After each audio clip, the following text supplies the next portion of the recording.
Welcome to The Explainer. Today, we're mapping out a truly mind-bending esoteric journey. We're looking at a source text that takes ancient numerology, wires it directly into human anatomy, and claims to explain the literal biological chemistry of heaven and hell. It is a wild ride through mysticism, history, and biology. So let's jump right into it.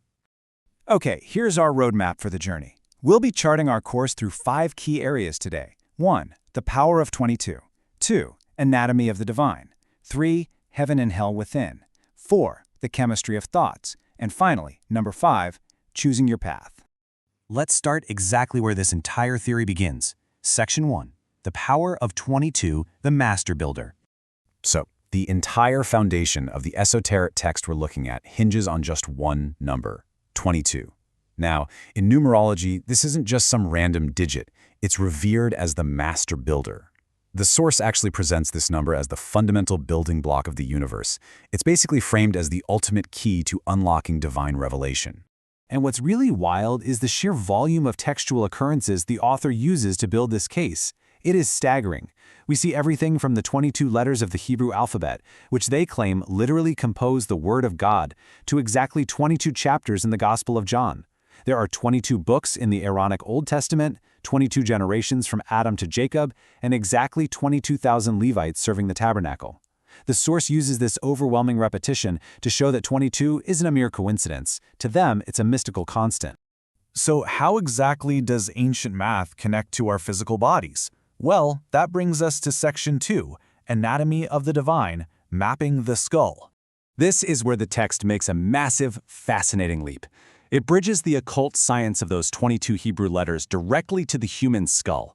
The argument here is that the skull isn't just a biological container for your brain. No, it's the literal anatomical temple where we receive divine light.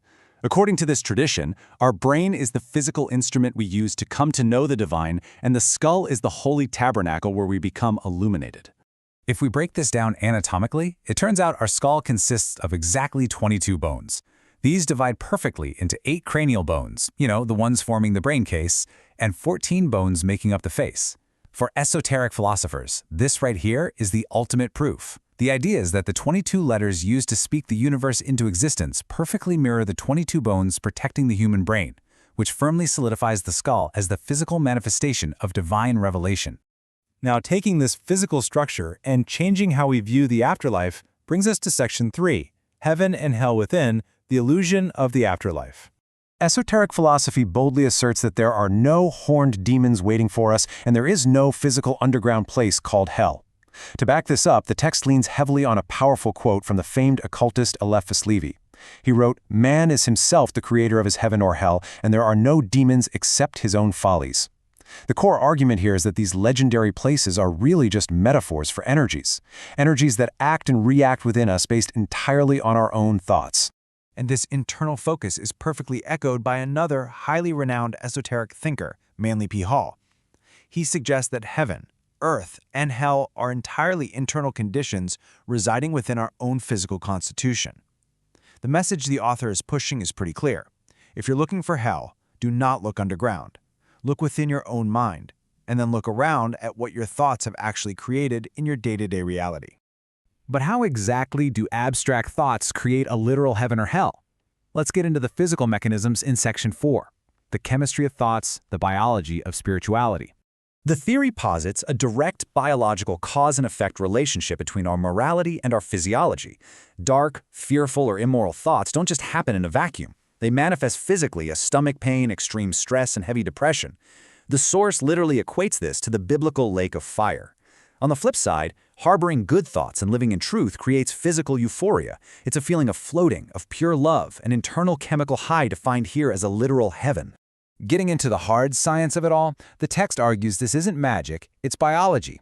When you feel love, your body produces phenylethylamine, or PEA, which is a powerful natural stimulant. This triggers norepinephrine and the ultimate reward chemical, dopamine. That dopamine then triggers oxytocin, which we often call the cuddle hormone. When we say we're falling in love, esoteric philosophy argues we are quite literally getting high on our own divine internal chemistry. Now, the text takes this biological duality a massive step further through religious allegory. According to this theory, the epic cosmic battle between Jesus and Satan isn't happening up in the clouds or deep beneath the earth. It is being fought literally, right now, chemically, within your own body. It's a constant battle between stress and euphoria, between darkness and light. And since we are the masters of this internal chemistry, we have ultimate agency over the outcome. That brings us to our final section, choosing your path, the inner fire. Drawing heavily on Rosicrucian teachings, the text warns that we all possess an inner fire. This is described as a potent chemical energy force produced in our blood by our minds and thoughts.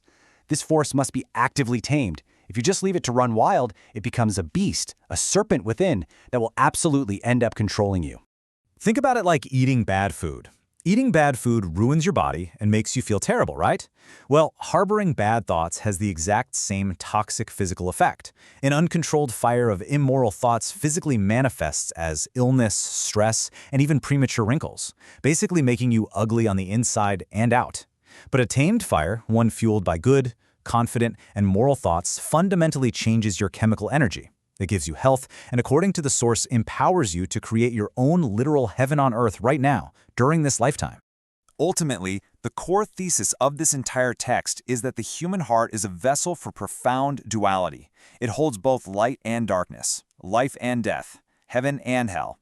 We are not inherently just one or the other. We are the absolute masters of our own chemistry, determining through our daily thoughts and actions whether we act like a demon or live like a saint. And so, we're going to leave you with the exact same provocative question posed by the source material itself. Knowing that your thoughts control your literal chemistry and that your biology dictates your reality, what do you choose?